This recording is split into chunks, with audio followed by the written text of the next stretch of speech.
Hello student, आज मैं आपको मॉलिक्यूलर वेट निकालना सिखा रहा हूँ। ध्यान दीजिएगा कि किस तरीके से निकालते हैं। मॉलिक्यूलर वेट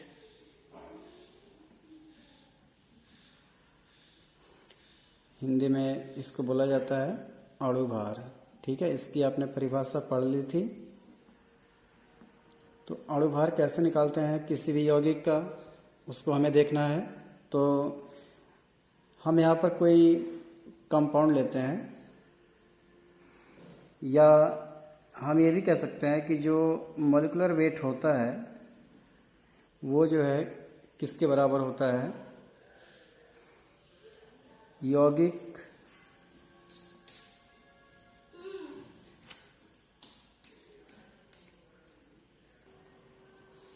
तो मॉलिक्यूलर वेट बराबर आप ये कह सकते हैं यौगिक में उपस्थित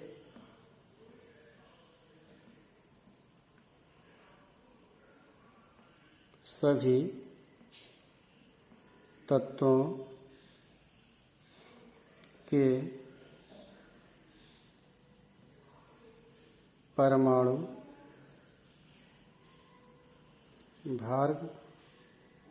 भारों का योगफल।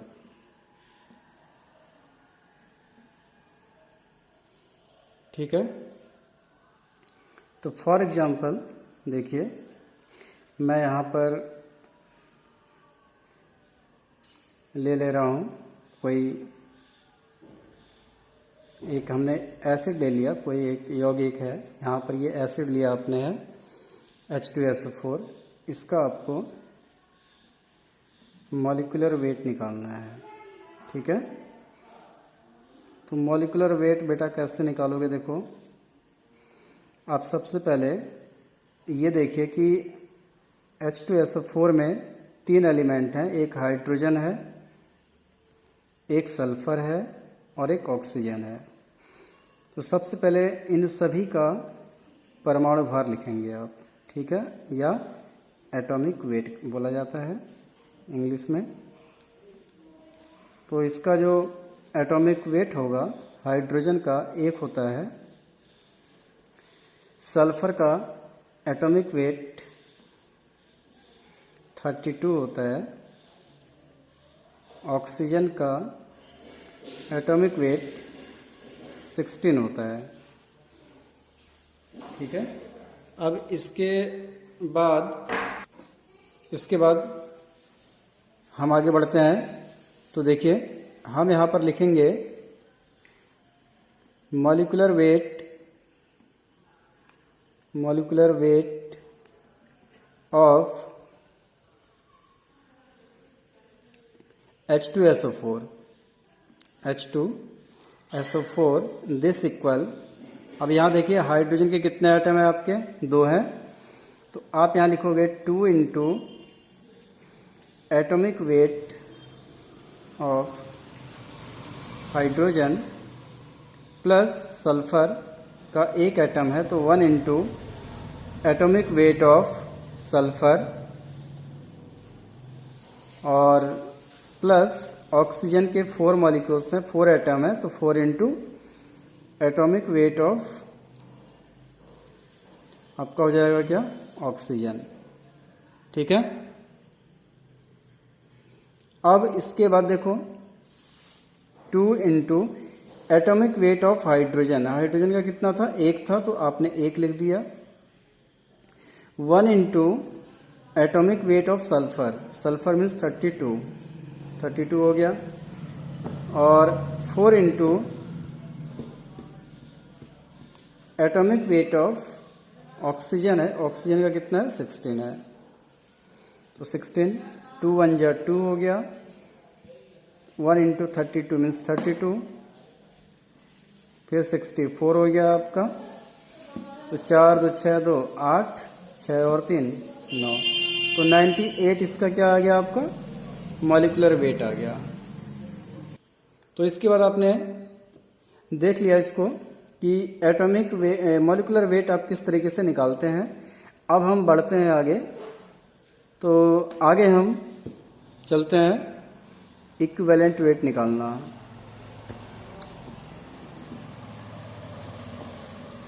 इक्विवेलेंट वेट, इसका अर्थ होता है हिंदी में आप इसको बोलोगे तुल्यांकी भार। तो तुल्यांकी भार आप किस तरीके से निकालते हैं, अब इसको देखिए। मैं यहाँ पर पहले फार्मूला लिख दे रहा हूँ इसका, देखो। इक्विवेलेंट वेट बराबर होता है atomic weight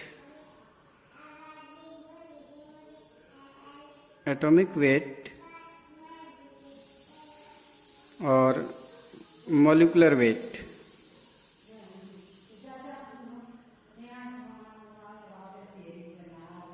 molecular weight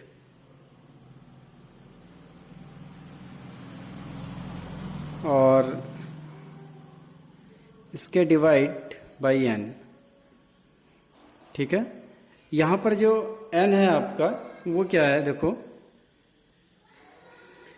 n यहां पर अगर आप किसी एसिड का अगर निकालते हैं इक्विवेलेंट वेट, तो वहां पर ये n जो है क्षारकता को बताता है, ठीक है। मतलब कुल मिला के अगर एसिड है तो ये H प्लस आयन की संख्या को दर्शाता है, और अगर बेस है तो OH माइनस आयन की संख्या को दर्शाता है, और अगर कोई साल्ट है आपके पास, कोई लवण है, तो ये धनायन या ऋणायन की संख्या को दर्शाएगा। अब किस तरीके से होगा इसका यूज वो हम देखते हैं। अब यहाँ पर देखिए एक चीज ये भी लिखी गई है कि एटॉमिक वेट, ठीक है। माना कोई अगर मॉलिक्यूल्स है, सपोज दैट हाइड्रोजन है, ठीक है, तो हाइड्रोजन का यहाँ पर क्या है, जो एटॉमिक वेट है उसी को लिखेंगे। जब मतलब सिंगल कोई एलिमेंट होगा, तो सिंगल अगर एलिमेंट है कोई भी, तो उसका एटॉमिक वेट और मॉलिक्यूलर वेट सेम होता है।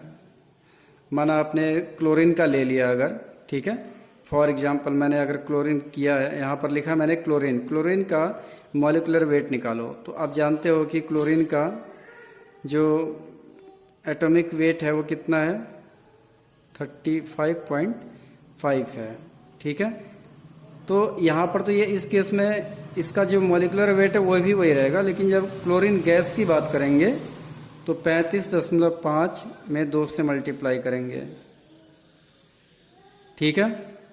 तो यहाँ पर इसका मॉलिक्यूलर वेट निकाल सकते हैं। तो यहाँ पर हम कुछ उदाहरण लेते हैं। सबसे पहले एग्जाम्पल से आपको अच्छे ढंग से समझ में आ जाएगा। हम यहाँ पर बात करते हैं कोई एक कंपाउंड, सपोज दैट हम इसी का निकालते हैं, देखो H2SO4 का, ठीक है। H2SO4 का अगर आप इक्विवेलेंट वेट निकालते हो, तो यहाँ पर आप देख रहे हैं कि ये H2SO4 क्या है, आपका एसिड है। तो यहाँ पर पहले हम फार्मूला लिख देंगे तो सही रहेगा। तो यहाँ देखिए हम एक सूत्र लिख दे रहे हैं पहले कि इक्विवेलेंट वेट ऑफ एसिड, अम्ल का तुल्यांकी भार क्या होता है। तो जो अम्ल का तुल्यांकी भार होगा उसका फार्मूला हो जाएगा मॉलिक्यूलर वेट ऑफ एसिड, जो भी एसिड है उसका मॉलिक्यूलर वेट, और डिवाइड बाई, यहाँ पर जो n है तो n के जगह पे आप लिखेंगे आप क्या, number of H plus ion, ठीक है। या इसको हम क्या बोलते हैं,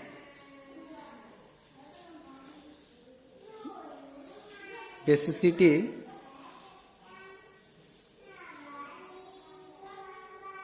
ये आपके स्क्रीन पे आ नहीं रहा है इसलिए हम यहाँ लिख देते हैं, नीचे इसको लिख देते हैं। इसको हम ये भी बोल सकते हैं बेसिसिटी ऑफ एसिड, ठीक है। इट मीन्स ये क्षारकता होती है किसकी? अम्ल की क्षारकता।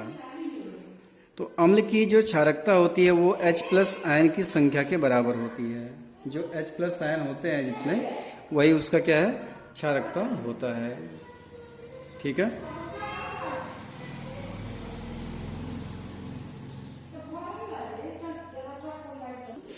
इसके बाद देखिए बेटा, इक्विवेलेंट वेट ऑफ बेस। अगर आप क्षार का तुल्यांक भार निकालते हैं तो हम ये कह सकते हैं कि molecular weight of base divide by आप ऐसे लिख लीजिए एसिडिटी। ठीक है, एसिडिटी ऑफ बेस। और एसिडिटी ऑफ बेस क्या होती है? OH- की संख्या के बराबर। ठीक है, जितने OH- होंगे वही उसकी क्या होगी? अम्लीयता होगी। और जितने H+ होंगे वही वो उसकी क्या होगी? क्षारकता हो जाएगी। ठीक है, या क्षारीयता हो जाएगी। थर्ड आप कह सकते हैं, अगर आपने कोई साल्ट ले लिया तो इक्विवेलेंट वेट ऑफ साल्ट। ठीक है, इसका जो फार्मूला होगा, molecular weight of salt divide by number of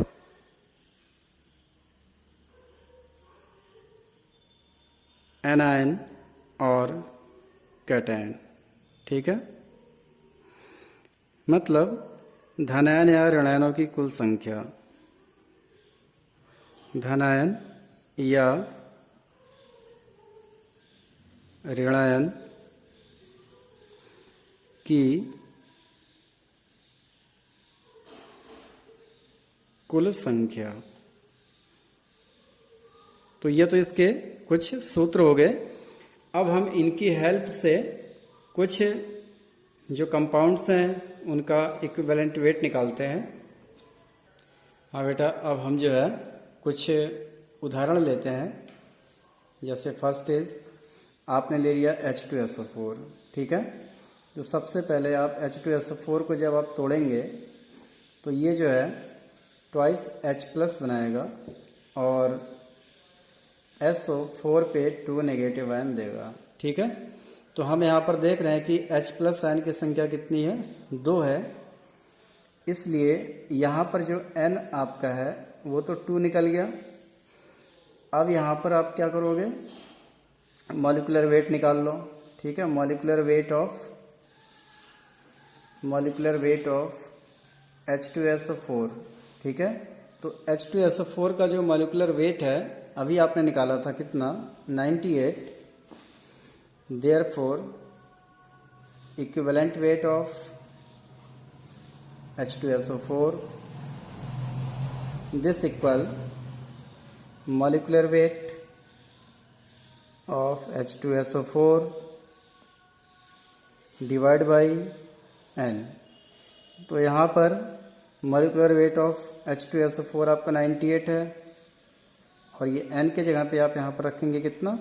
2। तो आप इसको 2 रखिए यहाँ पर, तो 49 इसका जो इक्विवेलेंट वेट है वो कितना आ जाएगा? 49 आएगा। इसके बाद देखो, हम कोई बेस ले लेते हैं।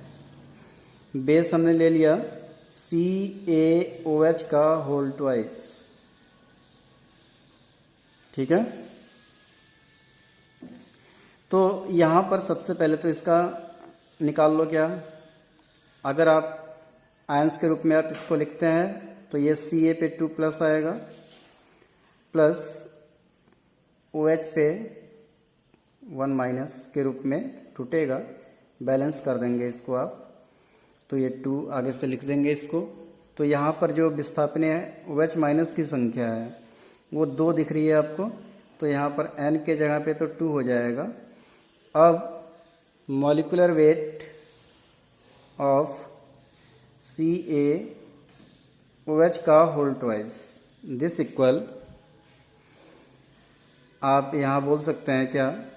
40 plus 2 into OH, O means 16 plus 1, hydrogen का 1 हो गया, तो ये कितना होगा आपका 40 प्लस 16 और एक 17, 17 दूनी 34, तो आपको मिल जाएगा 74 जब ऐड आप इसको करोगे। ठीक है,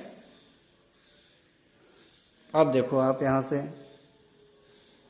इक्विवेलेंट वेट ऑफ CaOH का whole twice this equal, formula तो वही रहेगा आपका, मॉलिक्यूलर वेट ऑफ CaOH का होल ट्वाइस हो जाएगा 74/2 दिस इक्वल 2 3 जा 6, ठीक है, और बचा एक 14, तो 2 7 जा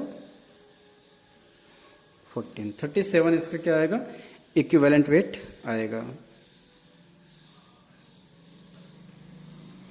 अब थर्ड लेते हैं आप कोई साल्ट, आपने NaCl ले लिया, तो NaCl आपको पता है कि ये किस में कन्वर्ट होगा, Na+ में और Cl- में। यहाँ पर आपको ध्यान ये रखना है कि जो चार्ज है वो बैलेंस रखना है आपको, ठीक है। यहाँ पर Na पे 1+ है तो Cl पे 1- है, चार्ज सेम है, तो यहाँ पर N की संख्या 1 आएगी। ऐसा नहीं कि धनात्मक को भी जोड़ दीजिए आप ऋणात्मक को भी जोड़ दीजिए, ठीक है, इस तरीके से नहीं करना है। तो यहाँ पर आपका N 1 आ गया और मॉलिक्यूलर वेट ऑफ NaCl ले लेंगे, तो ये हो जाएगा कितना, देखो 23, सोडियम का हो गया, क्लोरीन का 35.5, आप इसको ऐड करेंगे, 5 और 3 8 हो जाएगा, 3 2 5, 58.5। अब equivalent weight of NaCl this equal 58.5 divide by 1, it means 58.5। तो इस तरीके से आप किसी भी एसिड का या किसी बेस का या किसी साल्ट का तुल्यांकी भार बहुत इजीली ज्ञात कर सकते हैं। तो इस वीडियो में आज के लिए केवल इतना, फिर हम आगे बढ़ते हैं मोल कॉन्सेप्ट में। जो अगला लेक्चर हमारा होगा वो मोल कॉन्सेप्ट से रिलेटेड होगा।